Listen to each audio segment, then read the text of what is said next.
विभाग डी, निम्न प्रश्नों के सूचना अनुसार उत्तर लिखो। प्रत्येक के 4 अंक। 35वां क्वेश्चन है, दो समरूप त्रिभुजों के क्षेत्रफलों का अनुपात इनकी संगत भुजाओं के अनुपात के वर्ग के बराबर होता है। तो ये प्रमेय नंबर 6.6 है। आप पहचानना, इसको सिद्ध करना है। तो सबसे पहले इस तरह से त्रिभुज बनाना है, ABC और PQR बनाना है। उसके बाद हम यहाँ पर लिखते हैं दिया है। सबसे पहले लिखेंगे दिया है। ओके, एकदम सरल रीति से समझेंगे क्या क्या दिया है। तो यहाँ पर समझेंगे, दो त्रिभुजों ABC और PQR इस प्रकार है कि त्रिभुज ABC समरूप त्रिभुज PQR, यानी दो त्रिभुज दिए हैं, एक ABC है दूसरा PQR है, दोनों समरूप हैं, बराबर। इस तरह से दिया हुआ है। अब हम यहाँ पर लिखते हैं सिद्ध करना है। तो सिद्ध करना है, तो यहाँ पर आप समझोगे क्या सिद्ध करना है। तो यहाँ बोलता है कि उनकी संगत भुजाओं के वर्ग के बराबर होता है, क्षेत्रफल उनके वर्ग के बराबर होता है, यानी कि AR, यानी कि क्षेत्रफल AR का मतलब होता है ABC, यानी कि ABC का क्षेत्रफल AR PQR का क्षेत्रफल बराबर AB बट्टे में PQ, ओके, का वर्ग। यानी कि इधर साइड से AB लिया है तो इधर साइड से PQ लेना है, ओके। उसके बाद अगर BC लेते हैं तो यहाँ BC बट्टे में, तो इधर से ये नीचे वाली भुजा लिए तो इधर से भी नीचे वाली भुजा लेते हैं, यानी QR², ओके।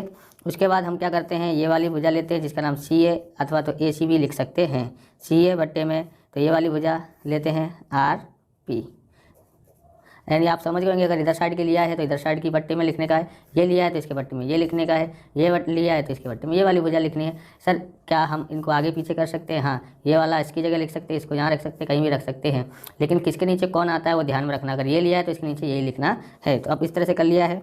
अब हमको लिखना है रचना। रचना क्या करना है हमको, AM लंब BC, यानी AM लंब हमको BC के ऊपर ये लंब खींचना है, तथा PN लंब QR खींचिए। तो इस तरह से हमने ये लंब खींच लिया है। अब हम आगे देखते हैं, प्रमाण या सिद्ध करना है, बराबर। प्रमाण लिखते हैं, या इसको उपपत्ति भी बोलते हैं, उपपत्ति, बराबर। आपको जो लिखना है वो लिख सकते हैं। तो उपपत्ति में हम देखते हैं क्या करना है। तो सबसे पहले यहाँ त्रिभुज का क्षेत्रफल बराबर 1/2 आधार गुणा लंब होता है। ये त्रिभुज का क्षेत्रफल का सूत्र है। अब AR यानी कि ABC बराबर 1/2 गुणा, तो क्या है, आधार कौन है, तो यहाँ पर आप देखेंगे तो ये हमारा आधार हो गया और ये लंब हो गया। तो लंब का नाम AM है और आधार का नाम BC है। तो आधार लिखते हैं BC और लंब लिखते हैं AM। ऐसे ही दूसरे त्रिभुज में लिखते हैं, तथा कौन सा त्रिभुज है, PQR 1/2 QR गुणा PN। तो यहाँ भी देखोगे तो सूत्र तो आपको मालूम ही है, आधार गुणा लंब है। तो यहाँ देखते हैं तो ये हमारा क्या है, लंब है और ये हमारा आधार है। तो आधार का नाम है QR और लंब का नाम है PN। तो उसी प्रकार से हमने यहाँ पर लिखा हुआ है, ओके। अब हम आगे देखते हैं। अब इसको अनुपात में लिखते हैं, जैसे यहाँ लिखा है AR ABC बट्टे में AR PQR, ओके, बराबर। तो इसका है ये, इसका ABC का ये लिखा हुआ है, तो 1/2 गुणा BC गुणा AM। इसी प्रकार से इसका लिखना है 1/2 QR गुणा PN। लिखने आ गया होगा आपको। यहाँ पर सिर्फ सूत्र लिखा है, सूत्र के अनुसार इसकी कीमत लिखने सिखाया है और फिर उसको अनुपात में लिखना है, यानी बट्टे में लिखना है। उसके बाद हम यहाँ पर देखते हैं 1/2 कट जाता है, ओके। तो क्या रह जाता है, यहाँ पर रह जाता है BC और क्या रह जाता है AM, और यहाँ रह जाता है QR और PN, ओके। इसको हम परिणाम नंबर 1 लिखते हैं। अब हम आगे देखते हैं। अब हम आकृति पे से फिर से लिखते हैं। क्या लिखेंगे हम यहाँ पर, अब त्रिभुज ABM और त्रिभुज PQN में कौन कौन से त्रिभुज हैं, ABM ये वाला त्रिभुज है, बराबर। यहाँ पर हम लाइन खींच देते हैं ये वाला त्रिभुज में, ओके। और इधर से PQN ये वाला त्रिभुज, इधर साइड के त्रिभुज में से हम लेते हैं, इधर से कोण लेते हैं B बराबर कोण, तो इधर से ये वाला कोण लिया है तो इधर से कौन सा कोण लेंगे, तो इधर साइड का ही लेंगे है। इसके यहाँ पर क्या है तो क्यू, तो क्यू आ जाता है। अब कोण एम बराबर कोण कौन सा आएगा, अगर हमने ये एम लिया है, इधर साइड का कोण लिया है, तो इधर से इधर साइड का कोण भी लेते हैं, क्या आएगा एन, बराबर। इस तरह से हमने ये लिखा है। प्रत्येक कोण कितने होंगे, 90 के होते हैं। और जो दिया है ये क्यों है, क्योंकि त्रिभुज ABC और त्रिभुज PQR समरूप है, इसलिए इस प्रकार से हमने लिखा हुआ है। अब हम यहाँ पर करते हैं, क्या करते हैं कि त्रिभुज ABM समरूप त्रिभुज PQN समरूपता की AA कसौटी। ओके, अब हम यहाँ पर लिखते हैं, क्या लिखेंगे, यहाँ पर हम भुजा लिखते हैं। तो भुजा में हम लिखते हैं पहले AM, तो इधर से AM लिखते हैं, तो इधर से AM आया, ये सीधी लाइन आई है, तो इधर से भी सीधी लाइन आएगी, क्या नाम है उसका, PN बराबर। इधर से हम AB भुजा लेते हैं, तो उधर से हमको कौन सी भुजा लेनी पड़ेगी, PQ, इधर साइड की ही लेनी पड़ेगी, तो PQ। इधर से जो लिया है उधर से वही लिखने की है। परिणाम नंबर है ये हमारा 2 हुआ है। अब यहाँ लिखते हैं तथा त्रिभुज ABC समरूप त्रिभुज PQR दिया है। इस तरह से हम इसको लिख देते हैं। तो हम वापस लिखते हैं AB, इसलिए AB यानी कि ये वाली भुजा ली है, तो इधर से P बट्टे में क्या आएगा, PQ आ जाता है, बराबर। अगर हम BC लेते हैं तो BC इधर से क्या आएगा, QR आ जाता है, बट्टे में QR बराबर। इधर से AC लेते हैं, AC बट्टे में, तो इधर से क्या आ जाता है, PR आ जाता है। ओके, उसके बाद हम क्या करते हैं, आगे लिखा है परिणाम नंबर, हम इसको 3 दे देते हैं। अब हम क्या करेंगे, परिणाम 1 और 2 से 1 और 3 से AR ABC लिख देते हैं, बट्टे में AR PQR। ओके बराबर। यहाँ पर देखेंगे तो हमारा जो आंसर आया था, यहाँ पर क्या आया था, AB बट्टे में PQ गुणा AN लंब PN था। तो आप देख रहे होंगे कि इसका आंसर जो आया था BC गुणा AM है और QR गुणा PN है। तो हमने क्या लिया था, परिणाम नंबर 1, और ये परिणाम नंबर हमारा 3 है। कितना नंबर है, परिणाम नंबर 3। ओके, तो ये परिणाम नंबर 3 पे से हम लोग देखेंगे, परिणाम नंबर 2 ये दिया है, तो परिणाम 1 और 3 पे से ले रहे हैं, तो हमको यहाँ पर ध्यान रखना है।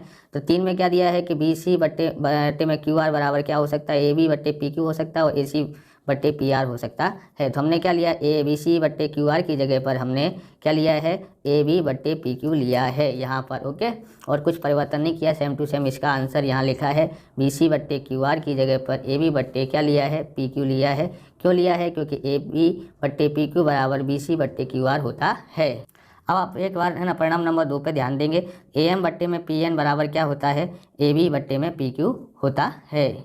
इसलिए हम लोग यहाँ पर क्या करेंगे, AB बट्टे में PQ लिखा हुआ है गुणा, इसकी जगह पर हम क्या लिख देते हैं, इसकी जगह पर हम यहाँ पर लिख देते हैं, यहाँ पर AM लिखना था, सॉरी AM। ओके, अब यहाँ पर AM बट्टे PN बराबर क्या होता है, तो यहाँ पर हमने लिया परिणाम नंबर 2 में AM बट्टे PN बराबर होता है AB बट्टे में PQ। तो इसकी जगह हमने ये लिख दिया है। कहाँ से लिया है, तो परिणाम 2 पर से ओके लिया है हमने। अब हम लोग इस प्रकार परिणाम 3 पर से ABC यानी कि AR ABC बट्टे में AR PQR बराबर AB का होल स्क्वायर बट्टे में PQ का, इस तरह से एक साथ में ही लिख देते हैं, बराबर BC बट्टे में QR का होल स्क्वायर बराबर CA बट्टे में RP का होल स्क्वायर। इस प्रकार विभाग डी का अथवा वाला क्वेश्चन है 35वां, पाइथागोरस की विलोम प्रमेय लिखो। तो पाइथागोरस की विलोम प्रमेय लिखना है, तो यानी कौन सी प्रमेय है, ये 6.9 प्रमेय है। एकदम आसान तरीके से हम सीखेंगे, आपको एक याद हो जाए, रट्टा मारने की जरूरत नहीं पड़े, याद हो जाए, इस प्रकार से हम लोग सॉल्यूशन करेंगे। आप पेपर नंबर 1 और 2 का वीडियो चाहते हैं तो डिस्क्रिप्शन में लिंक दिए, वहाँ से आप देख सकते हो। चैनल पर नए हैं तो चैनल को सब्सक्राइब करना, क्योंकि आपका सपोर्ट बहुत ही ज़रूरी है। आप हमें सपोर्ट करते रहे और हिंदी मीडियम का इस पहले चैनल को आप आगे तक लेके जाएं। देखिए यहाँ पर ज़्यादा से ज़्यादा बच्चों को शेयर भी करना है। तो पाइथागोरस की विलोम प्रमेय लिख करके सिद्ध कीजिए। अब यहाँ पर हम लोग सिद्ध करना है, यहाँ पर सबसे पहले हमको ये सब बना लेना है और यहाँ लिखना है ये भुजा समान है, ऐसे समझना है। सबसे पहले हम यहाँ पर लिखते हैं दिया है, दिया है। ओके, आप नई लाइन से लिख सकते हैं। तो मैं यहाँ पर लिखता हूँ क्या लिया है, तो एक त्रिभुज ABC दिया है। ओके, जिसमें AC स्क्वायर बराबर AB square plus BC square, बराबर। यानी कि पाइथागोरस प्रमेय का उपयोग करना है। तो ये कर्ण है, तो कर्ण का वर्ग बराबर भुजा यानी AB का स्क्वायर, और बाकी ये दूसरी भुजा है BC का स्क्वायर होता है। सिद्ध क्या करना है, सिद्ध करना है। ओके, क्या करना है, सिद्ध। तो कोण B बराबर 90 डिग्री है। अब यहाँ पर लिखते हैं रचना। तो रचना में हम क्या लिखेंगे, रचना त्रिभुज PQR की रचना करते हैं, जिसमें कोण Q बराबर 90 डिग्री और PQ बराबर AB और QR बराबर BC है।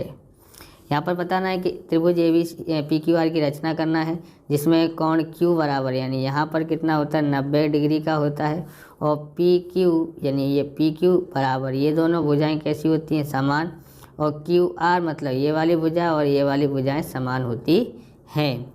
ओके, इस प्रकार से हमको लिखना है। अब यहाँ पर लिखते हैं उपपत्ति, या हम इसको प्रमाण भी लिख सकते हैं।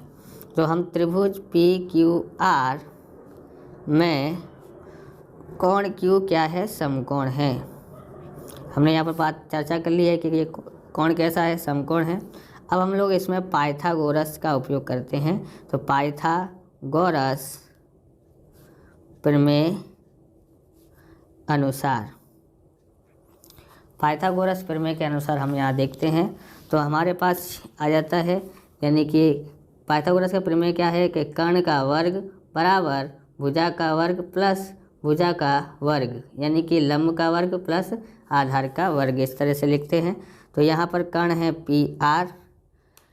PR स्क्वायर बराबर दूसरी भुजा का नाम है PQ, और फिर यानी कि लंब का नाम है PQ और आधार का नाम है QR स्क्वायर। ओके, इस तरह से हमने लिखा है। तो यहाँ पर हम देखेंगे PR स्क्वायर बराबर AB square plus BC square, यानी रचना पर से। अब यानी कि इस तरह से दोनों जो त्रिभुज हैं एक समान है, यानी कि कर्ण का वर्ग बराबर भुजा का वर्ग प्लस भुजा का वर्ग। तो इसमें लिखा है AB और AB square plus BC square, ये दोनों भुजाएं PQ बराबर क्या होता है, AB होता है, और QR बराबर BC होता है, इसलिए इन दोनों की जगह पे ये लिख दिया है। ओके, तो यहाँ लिख देते हैं रचना पर से। परिणाम नंबर 1 है, ये दिया है।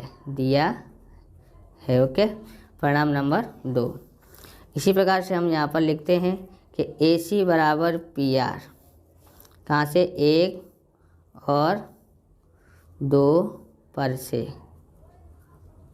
ओके, परिणाम नंबर 1 और 2 पर से हमने देखा कि ये दोनों बराबर हैं, तो यानी कि कर्ण भी बराबर होंगे, तो AC बराबर क्या होता है, PR होता है।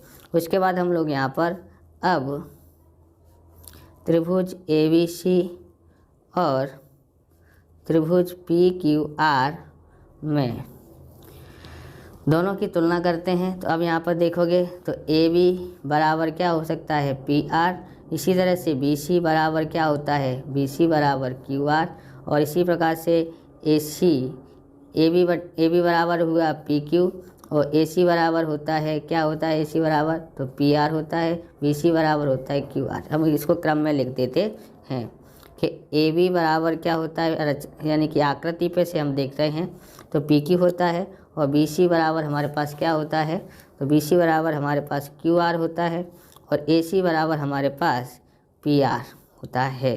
कहाँ से लिया है, तो रचना पर से, रचना से। ओके, यानी कि ये हुआ हमारा परिणाम नंबर 3 पर से। ओके, अब हम यहाँ पर लिखते हैं, इसलिए त्रिभुज ABC सर्वांग सम त्रिभुज PQR किस पे से, तो SSS यानी साइड साइड साइड मतलब भुजा भुजा भुजा सर्वांग समता नियम के अनुसार। ओके, परंतु यहाँ पर आगे लिखते हैं कि कोण B बराबर कोण QB होता है। तो जब सर्वांग सम होते हैं, तीनों भुजाएं समान हैं, तो कोण भी कैसे होंगे, समान होंगे। तो ये नियम है CPCT के अनुसार, नियम के अनुसार। ओके, इसलिए कोण परंतु कोण Q बराबर 90 हमने यहाँ पर साबित कर लिया है, बराबर। यहाँ पर ये कोण कैसा है, 90 का है। अब इसलिए कहाँ पर से लिया, रचना पर से, रचना से। इसलिए कोण B बराबर कितना होगा, 90 डिग्री का होगा। ओके, 36वां क्वेश्चन, 125 परीक्षणों वाले नीचे दिए गए बारंबारता बटन का माध्य 22.12 दिया है, तो अज्ञात संख्या यानी अज्ञात बारंबारता ज्ञात कीजिए। वर्ग दिया है 0 से 4, 5 से 9, 10 से 14, 15 से 19, 20 से 24, 25 से 29, 30 से 24, 35 से 39 और 40 से 39 यहाँ सही दिया गया, ये खाली जगह दी गई है। तो यहाँ इसकी जगह पे हम लोग इसको ऐसे उतार लेते हैं और यहाँ पर F1 और यहाँ F2 लिख सकते हैं। यहाँ पर आप लोग क्या लिख सकते हैं, X और Y भी लिख सकते हैं। सबसे पहले हम लोग मध्य कीमत ज्ञात करते हैं। तो मध्य कीमत कैसे ज्ञात करते हो, आपको आता ही होगा। दोनों को जोड़ते हैं और आधा कर देते हैं, यानी 0 और 4 जोड़ते हैं तो 4, उसका आधा करते हैं 2। इसको जोड़ते हैं तो 9 और 5 हो जाता है 14, 14 को आधा करते हैं तो 7 आ जाता है। यानी आप यहाँ पर देखें कि इसमें से इसको घटा देते हैं, इसमें से इसको घटाते हैं तो कितना आता है, 5। 5 में से 0 घटाते हैं तो भी 5। तो यहाँ पर यानी कि ऊंचाई कितनी है, वर्ग अंतर कितना है, 5 5 का, तो 5 5 इसमें जोड़ते जाते हैं, सरल हो जाएगा। तो ये हो जाता है 12, 5 जोड़ते हैं तो 17, 5 जोड़ते हैं तो 22, 5 जोड़ते हैं तो 27, 5 जोड़ते हैं तो 32 और 5 जोड़ते हैं तो 37, 5 जोड़ते हैं तो 42, बराबर। यहाँ हमको कुल लिखना है। ओके, अब हम इसको यहाँ पर ध्यान से देखते हैं, कुल लिखना है। और यहाँ पर हमको क्या करना है, सिग्मा FI बराबर कितना होता है, टोटल मार के देखते हैं। तो मैंने टोटल करके रखा है 87 F1 प्लस F2। वैसे इसने टोटल दिया है हमको 125 यहाँ दिया हुआ है, और यहाँ हमने टोटल किया तो इतना आता है। यहाँ कुछ नहीं करना है। अब आपको सीधे सीधे क्या करना है, सीधी सी बात है कि किसी एक को आपको क्या लेना है। तो हम लोग F1 के सामने वाले यानी कि XI कीमत है, इसको A मान लेते हैं। तो हमने इसको A मान लिया है, आप किसी को भी मान सकते हैं। आप F1 या F2 के सामने वाले को, XI की कीमत वाले को A मानोगे तो सही रहेगा, क्योंकि सरल सवाल हो जाता है यहाँ से। तो 0 1 2 3 4 5 इस तरह से लिखना है, -1 -2 और -3 इस प्रकार से लिख देना है।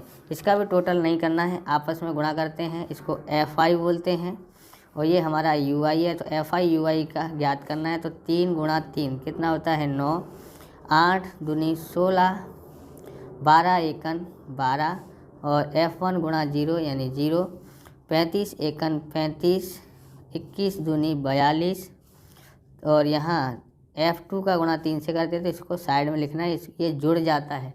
आपको है ना इसके साथ में जोड़ना नहीं है, नहीं तो गलत हो जाता है। 99% बच्चे यही गलती करते हैं और नंबर गवा देते हैं। तो 6 चौक 24 होता है और 2 पंजे 10 हो जाता है। तो हम लोग पहले प्लस प्लस की संख्या का टोटल करते हैं। तो प्लस प्लस की संख्या का टोटल आता है हमारे पास यहाँ पर कितना आ जाता है। तो टोटल मारते हैं, 5 और 2 7, 7 और 4 11 की 1 हासिल आई 1, 1 और 3 4, 4 और 4 8 हो गया, 8 2 10, 10 और 1 11 यानी 111 प्लस साइड में इसको F2 लिख देते हैं। या माइनस का देखते हैं कितना आता है। तो 8, 6 और 2 8 और 9 17 की 7 हासिल आई 1, 1 और 1 2 और 1 3 हो जाता है। घटा देते हैं तो हमारे पास आ जाता है यहाँ पर 74, क्या आ जाता है, सिग्मा 3F2 आ जाता है। तो सबसे पहले हम लोग यहाँ ज्ञात करते हैं, यहाँ पर यहाँ साइड में 2 भाग कर लेते हैं इसका। अब यहाँ लिखते हैं सिग्मा एफ आई बराबर कितना दिया है, 125 दिया है। तो यहाँ पर हमारे पास 87 प्लस F1 प्लस F2 आया है 125। अब F1 प्लस F2 लिखते हैं तो 125 ये उधर जाता है तो माइनस का 87 आ जाता है, हो जाता है, वहाँ पर जाता है तो घटाते हैं तो हमारे पास आ जाता है, कितना आ जाता है, तो हमारे पास आता है 38। ओके, F1 और F2 हमारे पास 38 आया है। अब हम यहाँ पर करते हैं एक्स बार बराबर A plus sigma f i u i गुणा H बट्टे में सिग्मा एफ आई। यहाँ पर 22 पॉइंट दिया है 22.12 दिया है बराबर 17 प्लस 74 प्लस 3F2 यानी कि सिग्मा एफ आई यू आई ये दिया हुआ है और ये आया है हमारा 125 और H बराबर अंतर कितने का है, 5 का है। अब हम लोग क्या करते हैं 22.12 इसको इधर लेके आते हैं तो माइनस का हो जाता है और 74 प्लस 3F2 लिखते हैं बट्टे में 125, या आप काट सकते हैं, यहाँ पर क्या हो जाता है 25 आ जाता है तो यहाँ पर सिर्फ 25 लिख सकते हैं। 22.12 में से ये घटाते हैं तो 5.12 आता है, ये यहाँ पर भाग में है, इधर आ जाता है गुणा में 74 प्लस 3F2। तो आप गुणा कर सकते हो, 25 दूनी 50, यहाँ पर समझना हासिल आई कितना 5, 25 एकन 25 और 5 30, हासिल आई 3, 25 पंजे 125 और 3 128 पॉइंट में है बराबर 74 पॉइंट, बराबर पॉइंट के बाद 00 है इसलिए कोई मतलब नहीं है, इसको इधर लेके आते हैं तो माइनस का 74 3F2। अब यहाँ पर लिखते हैं 3F2 बराबर कितना बचता है, 54 बचता है। अब उसको कहाँ ले जाएंगे, F2 बराबर 54 बट्टे में कहाँ ले जाते हैं, इसको गुणा में है F2 के तो इधर भाग में आ जाता है, तो F2 बराबर भाग देते हैं तो 18 आ जाता है। अब हम यहाँ पर लिखते हैं, बोले अब F2 बराबर 18 रखने पर, बराबर ये परिणाम नंबर 1 है।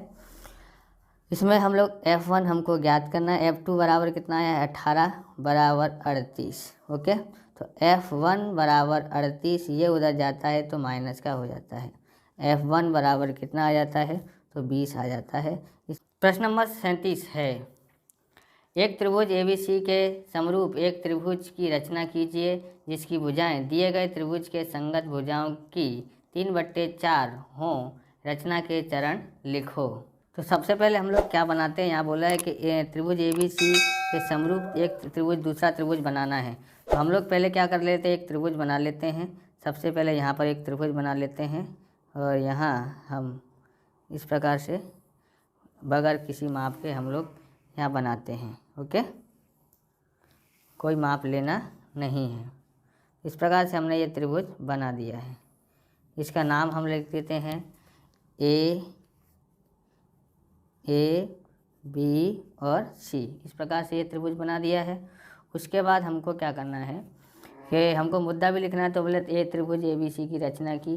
अब हमको यहाँ पर एक कोण बनाना है जो न्यून कोण हो सकता हो। तो न्यून कोण हो सकता हो तो हम लोग इस तरह से बना लेते हैं।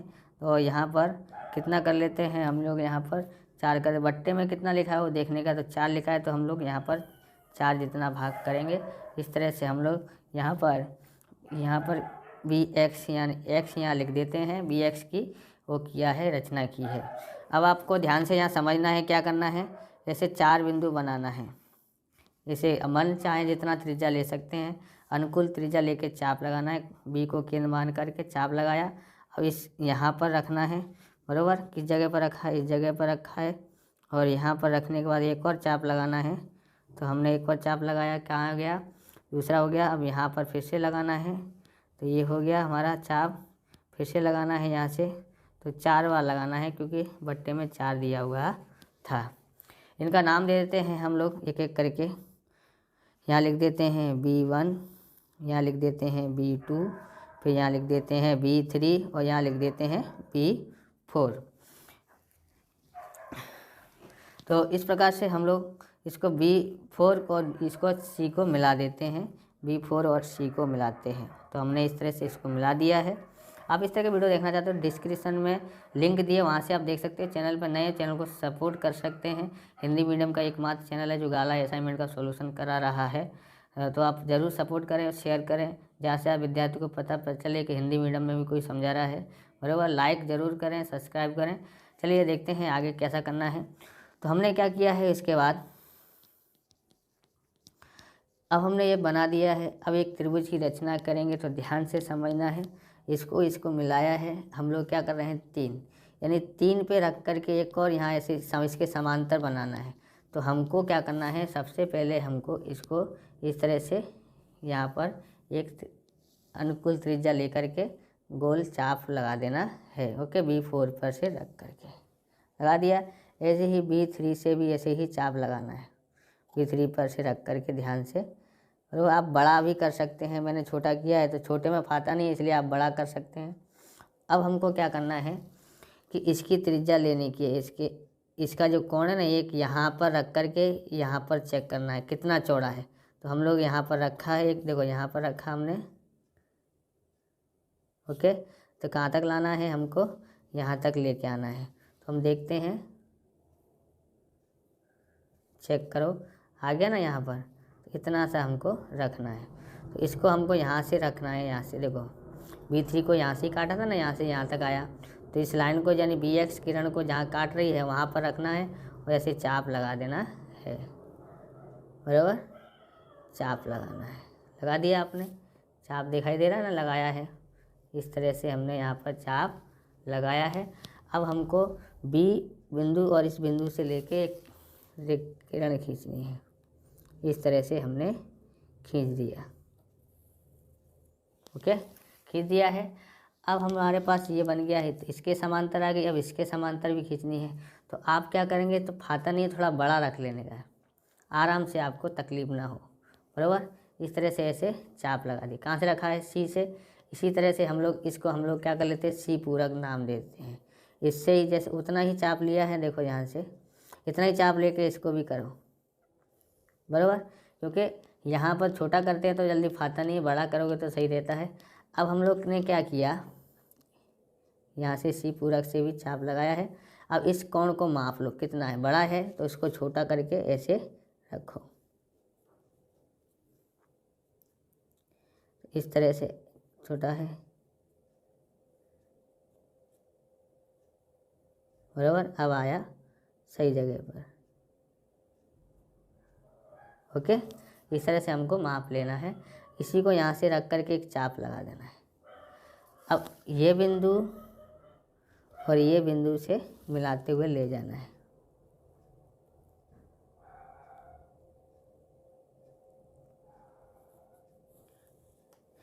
बराबर, इस तरह से बनाना है। तो यहाँ पर हम लोग इसको ये दिया था, तो इसको A पूरक तो सब बन गया।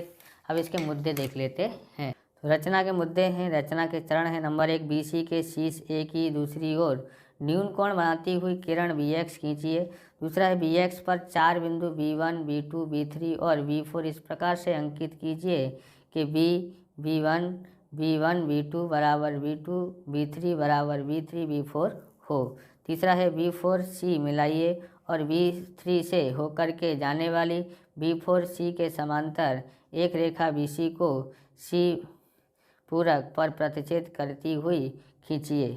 चौथा है C से होकर जाने वाली CA के समांतर एक रेखा BA को AB पर प्रतिच्छेदित करती हुई खींचिए और तब त्रिभुज A पूरक B और C पूरक अभिष्ट त्रिभुज है। 4 सेमी त्रिज्या के एक वृत्त पर 6 सेमी त्रिज्या के एक संकेंद्रीय वृत्त के किसी बिंदु से एक स्पर्श रेखा की रचना कीजिए। रचना के चरण लिखें। मोस्ट IMP रचना है, लगभग ये बोर्ड में पूछी जाती है, तो मोस्ट IMP है, इसलिए आप इसको ज़रूर समझना है। तो सबसे पहले हमको करना क्या है, तो सबसे पहले देखो 4 सेमी त्रिज्या लेकर एक वृत्त बनाना है। तो आप 4 सेमी त्रिज्या लेकर कैसे बना सकते हैं, तो यहाँ पर देखें किस तरह से माप लेना है। देखो यहाँ पर यहाँ नहीं रखना है, ये पहला जो दिया है इसको 0 बोलते हैं, ऐसे पॉइंट लगा लेना है। और ये रहा 4 का बड़ी लाइन दिखाई दे रही है ना, बस ये हमारी 4। इस तरह से रख करके आप इस तरह से त्रिज्या ले लें। ओके, और बीचा बीच में बना देना है। तो आप देख रहे हैं किस तरह से बना रहे हैं हम। तो यहाँ पर हमने इस तरह से आराम से बनाना है। ओके, ध्यान रखिए आपका हाथ हिले नहीं, और ये परिकर जो है वो ख़राब परिकर होना चाहिए नहीं, नहीं तो क्या है माप बदल जाता है। इस तरह से हमने ये बना दिया है। बराबर, देखा आपने किस तरह से बनाया है। इस तरह से इस तरह से हम लोग बना देते हैं। ओके, इस तरह से बना देना है। फिर उसके बोलता है कि 6 सेमी त्रिज्या का वही केंद्र लेना है और 6 सेमी का एक वृत्त और बनाना है। तो 6 सेमी हमने यहाँ से यहाँ तक लिया था, 4 था, उसी प्रकार से यहाँ पर 6 तक कर लेते हैं। तो यहाँ से यहाँ तक हम लोग देख लेते हैं, केंद्र यही लेना है, फिर से एक वृत्त बनाना है, आराम से बनाना है, कोई जल्दबाजी करनी नहीं है। ओके, इस तरह से बनाया है। आप इस तरह के वीडियो देखना चाहते हैं तो डिस्क्रिप्शन में लिंक दी गई, वहाँ से आप देख सकते हो। चैनल पर नए, चैनल को सब्सक्राइब करना है, क्योंकि आपके सपोर्ट से ही हम आगे बढ़ सकते हैं। हमारा 4000 घंटे का वॉच टाइम पूरा हो गया है, सिर्फ सब्सक्राइबर बाकी है। तो आप सब्सक्राइबर जल्दी से जल्दी कर दें और हिंदी मीडियम के एक चैनल को बड़ा बनाएं, आपकी सहायता से ही बन सकता है। देखिए आगे क्या करना है। तो सबसे पहले हमने क्या किया, 4 सेमी का एक वृत्त बनाया, फिर 6 सेमी का वृत्त बनाया है। उसके बाद हमको क्या करना है, इस केंद्र का नाम हम क्या दे देते हैं, ओ दे देते हैं। ओके, यहाँ सामने ओ लिख देते हैं। तो ये इन दोनों को बोलते हैं सकेंद्रीय वृत्त। उसके बाद हमको क्या करना है, ओपी की रचना करने की है। बराबर, तो ओपी की रचना करेंगे तो यहाँ से यहाँ तक इस तरह से हम लोग को एक रचना बना देनी है। यहाँ तक आपको समझ में आया होगा किस तरह से बनाया है। यहाँ पर हम लोग क्या लिख देते हैं, पी। ओके, हमको क्या लिखा है, सकेंद्रीय वृत्त के किसी बिंदु से एक स्पर्शक रेखा की रचना कीजिए। तो एक बिंदु है वृत्त पर, यानी कि वृत्त के ऊपर। वृत्त के कितने भाग होते हैं, 3 भाग होते हैं, वृत्त के अंदर का भाग, वृत्त के बाहर का भाग और वृत्त के ऊपर। ये लाइन खींचिए, इसके ऊपर कोई बिंदु दिया होता है, ये वृत्त पर भाग है। ओके, वृत्त के ऊपर है। अब हमको क्या करना है, ये हमारा पी है और ये है ओ है। तो हमको क्या करना है, आधे से ज़्यादा माप लेना है। पूरा ले लोगे तो भी चलेगा, आधे से थोड़ा ज़्यादा कम ज़्यादा। तो आप पूरा लेते हैं तो भी चलेगा, लेकिन चाप ऊपर नीचे हो सकता है। तो आप घबराना नहीं कि मेरा कहाँ काट रहा है तो आपका भी वहीं काटे, नहीं। तो आपने जैसा चाप लिया है वैसे, तो हम लोग क्या कर लेते, आधे से ज़्यादा, इस लाइन का आधे से ज़्यादा माप अंदाज से तो आपको पड़ता है ना। देखो आधे से ज़्यादा लिया है ना, तो हम क्या कर लेते हैं, इसको चाप लगा देते हैं। एक यूँ चाप लगाया, एक इधर चाप लगाया, और अब कहाँ से लगाएंगे, ओ से लगाया, इधर लगाया। बराबर, ध्यान रखना है चाप एक दूसरे को कहाँ काट रहा है, ये तो वृत्त को काट रहा है, तो इस तरह से काटा है। समझ में आया, कुछ नहीं समझ आया तो फिर से देखें, पी से एक चाप लगाया। ओके, और फिर यहाँ से चाप लगाया, पी से ऊपर नीचे, ऐसे ही ओ से ऊपर और नीचे। हो गया, दोनों चाप जहाँ काट रहे हैं वहाँ से एक लाइन खींच देते हैं। तो हमने इसको और इसको मिलाते हुए एक लाइन खींच दी, इस तरह से खींच देते हैं। अब आप देखेंगे तो ये जो है ओपी का मध्य बिंदु हो जाता है। इसका नाम हम क्या लिख देते हैं, एम। ये क्या है, ओपी का मध्य बिंदु है, इसका नाम हमने एम रखा है। अब क्या करना है, तो अब एक और वृत्त बनाना है। तो देखिए यहाँ पर एम को केंद्र मान लेते हैं, और इधर देखो यहाँ आ रहा है ना बराबर, दोनों साइड चेक कर लेने का है कि दोनों साइड बराबर आ रहा है। हाँ, तो हमारा वृत्त बनाने के लिए तैयार है। अगर छोटा बड़ा होता हो तो समझ लेना कुछ गलतियाँ हो रही है। ओके,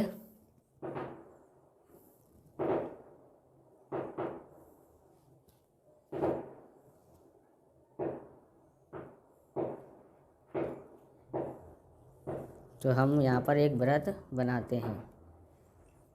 इस तरह से आराम से वृत्त बना लेना है। ओके, तो आप देखेंगे, तो आपको देखिए इस तरह से हम लोग कोशिश कर रहे हैं। ओके, इस तरह से हमने यहाँ वृत्त बनाया है, एम पर से रख के बनाया। कहाँ से बनाया है, एम बिंदु पर से रख के ये वृत्त बना दिया है। अब आप ध्यान से समझेंगे कि कहाँ पर है। तो ये देखेंगे हम लोग यहाँ, ये वृत्त को, ये छोटे वाला अंदर वाला भाग है उसको यहाँ काट रहा है, इसको यहाँ काट रहा है। ओके, तो इस तरह से हम लोग इधर इस बिंदु को मिलाएंगे, किससे, पी से। तो पी से मिलाते हैं तो हम यहाँ पर इसका नाम रख देते हैं। तो इस तरह से मिला दिया है, इसका नाम क्या रख देते हैं, इसका नाम हम आर रखते हैं। ओके, उसके बाद हमें देखना है, यहाँ से भी बनाना है तो यहाँ से भी बना देते हैं, इस तरह से लाइन खींचते बना देते हैं। ओके, बना दिया है। अब देख रहे हैं ना आप कहाँ पर बना हुआ है। ओके, उसके बाद हम लोग इसका नाम क्या रखते हैं, तो इसका नाम हम रखते हैं क्यू रख देते हैं। ओके, तो पी क्यू आर। ओके, तो इस तरह से बन गया। ये स्पर्शक बने हैं, तो स्पर्शक के माप हमको देखना हो तो देखो यहाँ पर इधर रखा, इधर ये रहा, तो देखेंगे ये लगभग 7 के आसपास हो रहा है। तो 4.7 इसका माप आता है। 77 जो भी 47 देखोगे ध्यान से फिर से, तो ये 5 से थोड़ा सा कम है ना, 5 से थोड़ा सा कम दिखाई दे रहा है, ऊपर भी उतना ही माप होगा। तो इस तरह से हमने ये रचना बनाई। अब रचना के चरण भी देख लेते हैं। चरण कहाँ से चालू होते हैं देखते हैं। तो हम यहाँ पर चरण देख रहे हैं। दिए गए समतल में ओ केंद्र मानकर 4 सेमी त्रिज्या लेकर एक वृत्त की रचना कीजिए। इसी प्रकार ओ केंद्र मानकर 6 सेमी त्रिज्या लेकर दूसरा वृत्त खींचिए। अब 6 सेमी त्रिज्या वाले वृत्त पर एक बिंदु P अंकित कीजिए। तीसरा है OP की रचना कीजिए। चौथा है OP के लंब द्विभाजक की रचना करके OP का मध्य बिंदु M प्राप्त कीजिए। पांचवा है M को केंद्र मान करके MO त्रिज्या लेकर एक वृत्त की रचना कीजिए जो दिए गए वृत्त को Q और R बिंदु पर काटे। तो अब हम लोग यहाँ पर करते हैं। छठा है PQ तथा PR की रचना कीजिए। इस प्रकार PQ तथा PR अभिष्ट स्पर्शक रेखाएं हैं, जहाँ PQ बराबर PR बराबर 4.47 होता है। कितना होता है? 4.47 सेमी का माप होता है। अभी अपने माप लिया था। 38वां प्रश्न है, किसी स्कूल की कक्षा 10 के 30 विद्यार्थियों द्वारा गणित के एक पेपर में 100 में से प्राप्त किए गए अंक नीचे सारणी में दिए गए हैं। इन विद्यार्थियों द्वारा प्राप्त अंकों का माध्य ज्ञात कीजिए। प्राप्त अंक दिया विद्यार्थियों की संख्या, यानी कि 10 हैं, तब एक अंक विद्यार्थी है, और 20 नंबर लेके आने वाले एक विद्यार्थी, 36 नंबर वाले 3, 40 वाले 4, 50 वाले 3, 56 वाले 2, 60 वाले 4, 70 वाले 4, 72 वाले 1, 80 अंक वाले 1, 88 वाले 2 और 92 वाले 3, 95 वाले 1 हैं। आप इस तरह के वीडियो देखना चाहते हैं तो डिस्क्रिप्शन में प्लेलिस्ट दी है, वहाँ से आप देख सकते हैं। चैनल पर नए चैनल को सब्सक्राइब करें, क्योंकि हिंदी मीडियम वाले का चैनल यही है जो गाला असाइनमेंट का सॉल्यूशन कराता है, इसलिए आपका सपोर्ट हमारे लिए बहुत ही ज़रूरी है। देखिए कैसे करते हैं। सबसे पहले प्राप्तांक इस तरह से लिखना है, विद्यार्थियों की संख्या लिखना है। प्राप्तांक को SI कैसे दर्शाएंगे और विद्यार्थियों को संख्या FI से दर्शाएंगे। ये सवाल 9वीं का है, शुरुआती स्टेज का है, बराबर। 9वीं में इस तरह के सवाल ज़्यादा पूछे जाते हैं, तो 10वीं में भी 5 नंबर में पूछ लिया है, क्योंकि ये बहुत लंबा दिया है। इसके लिए देखिए कैसे करते हैं। FI XI मतलब FI और XI का गुणा करना है, यानी 10 एकन 10 होता है, यानी 20 एकन 20। ओके, इस तरह से 36 तिया कितना होता है, तो गुणा कर लेते हैं। 3 छिंग 18 की 8 हासिल 1, 3 तरक 9 और 1 10, 108 आया। तो 4 का पारा 0 और 0, 4 का पारा 4 बार 4 चौक 16। गुणा करते हैं। 3 का 0, 3 पंजे 15, 2 छिंग 12 हासिल 1 और 2 पंजे 10 और 1 11, 112 हुआ। 4 का पारा 0 हुआ तो 0, 4 छिंग 24 यानी 240। 4 का पारा 0 हुआ तो 0, 4 का पारा 7 बार यानी 4 सत्ते 28, 72 एकन 72, 80 एकन 80 और 88 दूनी तो 2 अट्ठे 16, 2 अट्ठे 16 और 1 17, बराबर, यानी 176। 3 दूनी 6, 3 निम 27, 776, 95 एकन 95। इन सब का टोटल करके रखा है हमने, कितना होता है 30 हो जाता है। इन सब का टोटल हम करते हैं, तो हमारे पास पहले आता है, देखेंगे तो कितना आता है, तो देखेंगे 8 और 2 10, 10 2 12, 12 और 6 18, 18 और 6 18 और 6 हो जाता है 24, 24 और 5 29, 29 की 9, हासिल आई 2, 2 और 1 3, 3 4 5, 5 और 6 11, 11 और 5, तो 11 और 5 हमारे पास हो जाता है 16 और 1 17, 17 और 4 21, 8 29, 29 और 7, तो 29 और 7 36 हो जाता है 36 और 8 44, 44 और 7 44 और 7 51 हो जाता है 51 और 9 51 और 9 हो जाता है 50, 50 7 57 हो जाता है 57 की 7, हासिल आई 5, 5 1 6 1 7 8 9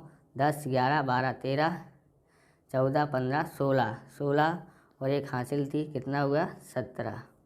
ओके, इस तरह से 1789 इसका आंसर आया है। अब इसका सूत्र लिखते हैं x बार बराबर सिग्मा एफ आई एक्स आई बट्टे में सिग्मा एफ आई बराबर, अब हम इसको करते हैं 1770 यानी 1789 बट्टे में कितना है 30। अब हमको यहाँ पर 30 से भाग देना पड़ेगा, तो यहाँ पर आपको क्या करना है 30 से भाग देना हो तो इसको हम लोग यहाँ पॉइंट लगा देते हैं 1 0 से, बराबर, फिर यहाँ रह जाता है 3, तो अब तो आप 3 से भाग दे सकते हैं 17 7 9, 3 से भाग देते हैं 3 पंजे 15 बचा 2, 3 निम 27, ओके, 3 निम 27 बचा 0। अब पॉइंट वाली संख्या उतारते हैं तो यहाँ भी पॉइंट लग जाता है, 3 त्रिक 9, 3 त्रिक 9 हो जाता है, 0 हो जाता है, तो इसका आंसर कितना आ जाता है 59.3 इसका आंसर आ जाता है। इस पर 39वां प्रश्न है, व्यास 1 cm वाली 8 सेमी लंबी तांबे की एक छड़ को एक समान मोटाई वाले 18 m लंबे एक तार के रूप में खींचा जाता है, तार की मोटाई ज्ञात कीजिए। सबसे लिखते हैं 1 सेमी व्यास वाली और 8 सेमी लंबे एक तार की छड़ है। छड़ कैसी है तो बेलनाकार की है, तो यहाँ पर लिखेंगे छड़ का व्यास कितना है, तो यहाँ पर d से दर्शाते हैं 1 cm, ओके। r ज्ञात करते हैं तो कितना है, तो d बट्टे यानी व्यास बट्टे 2 यानी 1/2 cm इसका आता है, ओके। अब हम लोग यहाँ पर ज्ञात क्या करते हैं, तो देखोगे यहाँ पर यहाँ लिखा है इसकी छड़ का क्या है, लंबी है मतलब ऊंचाई, ऊंचाई कितनी है, ऊंचाई है इसकी h से दर्शाते हैं, तो 8 cm लिखा है, ओके, तो 8 cm लिखा है। अब हम इसमें से क्या बना रहे हैं, तो एक समान मोटाई वाले 18 मीटर लंबे एक तार के रूप में खींचा जाता है, 18 मीटर लंबे तार के रूप में खींचते हैं, तो हमारे यहाँ पर सब लोग क्या है, तार की लंबाई दी है मतलब ऊंचाई, समझो ना, लंबाई मतलब ऊंचाई h, इसको हम लोग क्या करते हैं h1 से दर्शा देते हैं और इसको h2 से और इसको r1 से दर्शा देते हैं। अगर आपको इसको कैपिटल H लिखना है तो भी लिख सकते हैं।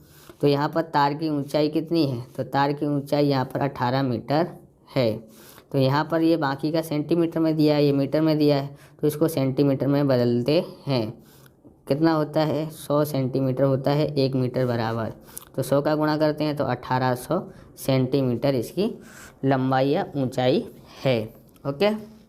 उसके बाद हमको पता है तार में से क्या बनाना है, तो तार में से, तो ये इस तरह के सवाल मोस्ट इम्पोर्टेंट हैं क्योंकि ये सवाल सरल रहते हैं, इसके अथवा वाले सवाल कैसे होते हैं, कठिन होते हैं। ध्यान रखना 13.3 के सवाल बहुत ही सरल होते हैं और उसके 4 उदाहरण हैं या 3 उदाहरण, वो देख लेना, वो देख के जाओगे तो सब आपके लिए बहुत बेस्ट रहता है। आप चैनल पर नए हैं तो चैनल को सब्सक्राइब ज़रूर करना क्योंकि इस प्रकार के वीडियो हम लेके आते रहते हैं, और डिस्क्रिप्शन में आपको गाला पेपर नंबर 1 और 2 का वीडियो मिल जाएगा, वहाँ से आप देख सकते हैं। प्लीज़ सपोर्ट ज़रूर करें क्योंकि हिंदी मीडियम चैनल को आप ही लोग आगे बढ़ा सकते हैं। देखें आगे यहाँ पर आगे क्या करना है, तो आगे हम लोग करते हैं बेलनाकार छड़ का आयतन बराबर तार का आयतन, बराबर। यानी बेलनाकार छड़ थी हमारे पास, इसमें से हमको क्या बनाया, तार। तो इस तरह से बराबर का निशान लगाते हैं। दो तरह के सवाल आते हैं 13.3 में, ध्यान रखना किस तरह के होते हैं, एक संख्या ज्ञात करने वाले, दूसरा इस प्रकार के, बराबर। दोनों तैयार कर लेना तो आपको पूरा 13.3 आ गया, यूँ समझ लेने का। दो तरह के आ गए, बराबर। अगर एक में से इसको बनाना है तो इस तरह से सूत्र आता है, दूसरे को बनाना हो, संख्या ज्ञात करनी हो तो संख्या बराबर, तो क्या दिया था, छड़, छड़ के बट्टे में तार, ऐसे आ जाता है। ओके, अब हम यहाँ पर देख लेते हैं। बेलनाकार का आयतन का सूत्र होता है पाई आर स्क्वायर एच, इसका भी पाई आर स्क्वायर एच ही होता है। ओके, अब इसको R1 H1 R2 H2 लिख देते हैं। तो पाई से पाई आप काट देने का, तो R1 स्क्वायर H1 बराबर R2 स्क्वायर H2। अब हम लोग हैं R1 कितना है, तो R1 हमारे पास 1/2, 1/2, दो बार क्यों लिखा, क्योंकि यहाँ पर दो घात हैं। H1 कितना है, तो हमारे पास H1 8 cm था। ओके, अब हम यहाँ पर क्या लिखते हैं, बराबर। अब यहाँ पर क्या ज्ञात करते हैं, तो यहाँ पर R2 हमारे पास है नहीं, पर ये दिया है 1800 दिया है। तो हम लोग इसको क्या करते हैं, यहाँ पर लिखते हैं 1800 कहाँ पर जाएगा, तो देखें तो 1/2 गुणा 1/2 गुणा 8। ओके, और ये आ जाता है, नीचे आ जाता है भाग में, बराबर R2 का होल स्क्वायर। अब इसको कैसे करते हैं, तो देखें यहाँ पर 2 से हम लोग यहाँ पर भाग देते हैं, 2 चौक 8, 2 दूनी 4, इसको भाग देते हैं इससे, तो कितना आ जाता है 900। यानी R2 स्क्वायर बराबर 1/900 आ जाता है। अब इसका हम क्या करते हैं, वर्गमूल करते हैं। 1 का वर्गमूल 1 और 300 का वर्गमूल 30, सॉरी, हाँ। तो अब ये आया 1/30 आया है, R2 बराबर 1/30। लेकिन ये क्या पूछता है, तार की मोटाई ज्ञात कीजिए। मोटाई ज्ञात करनी हो तो मतलब ये तार है लंबा सा, ओके, यूँ सड़ो, तो यहाँ पर ये तो त्रिज्या आ गई, तो इसका व्यास ज्ञात करना पड़ेगा। तो हम लोग करते हैं व्यास बराबर 2 गुणा त्रिज्या, तो बराबर क्या लिखते हैं, 2 गुणा 1/30 बराबर 1/30, 2 से काटोगे तो यहाँ 15 आता है। तो 1/15 अथवा भाग देते हो तो कितना आता है, 0.67 इसका आंसर आ जाता है। नेक्स्ट सवाल देखते हैं। यहाँ पर देखते हैं, एक जूस बेचने वाला अपने ग्राहक को गिलासों से जूस देता है। बेलनाकार गिलास का आंतरिक व्यास 5 सेमी था, परंतु गिलास के निचले आधार तली में एक उभरा हुआ अर्धगोला था जिसके गिलास की धारिता कम हो जाती है। यदि एक गिलास की ऊंचाई 10 सेमी थी तो गिलास की आभासी धारिता तथा उसके आंतरिक व्यास ज्ञात कीजिए। तो सबसे पहले हमको यहाँ पर गिलास का आंतरिक व्यास लिखा हुआ है, तो सबसे पहले ज्ञात करते हैं। गिलास आकृति दी है, इस प्रकार का गिलास था, तो गिलास का आंतरिक व्यास कितना है, 5 cm है। ओके, और ऊंचाई कितनी है उसकी, ऊंचाई यानी कि h कितनी है, तो 10 cm है। ओके, 10 cm है। इसलिए गिलास का आभासी यानी देखने में कितना होगा, कितना ऐसा लगेगा, देखने में ज़्यादा आएगा धारिता। ओके, धारिता कितना है, पाई आर स्क्वायर एच, यानी 22/7 गुणा R1 कितना है, तो ये तो ऊंचाई दिया था, तो हमको R ज्ञात करना हो तो D/2 लिख देते हैं, तो 5/2 आ जाता है। तो यानी कि 5/2 गुणा 5/2 कितनी बार लिखेंगे, 2 बार। क्यों, क्योंकि R की 2 घात है इसलिए 2 बार लिख दिया। H बराबर कितना दिया है, तो 10 सेमी दिया हुआ है। लेकिन यहाँ क्या बोलता है, पाई बराबर 3.14 लेना है, तो इसकी जगह पर हमको कितना लेना है, 3.14 लेना है। ओके, इसको हम लोग लास्ट में लिख देते हैं, आप पहले लिखना 3.14। अब हम लोग क्या कर लेते हैं, काटना हो तो काट सकते हैं, नहीं काटना हो तो सबका गुणा कर दिया है, तो सबका गुणा करने के बाद 4 से भाग दे दोगे तो कितना आता है, 0.25 cm की 2 घात आ जाती है। अब हमको क्या करना है, सॉरी 3 आयतन है इसलिए 3 घात, परंतु इसकी वास्तविक धारिता उपरोक्त धारिता से आधार में बने अर्धगोले के आयतन के बराबर कम है। देखने में तो ऐसा लगा बोला यहाँ से यहाँ तक भरा है बराबर, लेकिन नीचे से उभरा हुआ भाग है तो इतना तो भाग खाली रह जाता है। अब इसलिए हम लोग क्या करते हैं, कमी ज्ञात करते हैं। तो हम लोग कमी ज्ञात करते हैं। कमी ज्ञात करना है मतलब क्या ज्ञात करना है, अर्धगोले का व्यास, अर्धगोले का आयतन ज्ञात करना है बराबर। वो कम करना है तो वास्तविक धारिता प्राप्त होगी। तो यानी कि आयतन हम लोग अर्धगोले का क्या होता है 2/3 पाई आर की घात 3। अब यहाँ पर देखो 2/3 लिखा है, ओके। पाई की कीमत 3.14 है और आर बराबर कितना है 5/2 गुणा 5/2 गुणा 5/2। इन सब का गुणा काट पीट के करोगे थोड़ा टाइम लगेगा, आपका समय ख़राब होगा, इसलिए हमने पहले से इसका सॉल्यूशन करके रखा हुआ है। तो गुणा भाग करके काट पे हम पीट में करेंगे तो हमारे पास यहाँ पर आ जाता है 32.71 cm आ जाता है 3 घात। अब हम लोग क्या ज्ञात करते हैं, गिलास की वास्तविक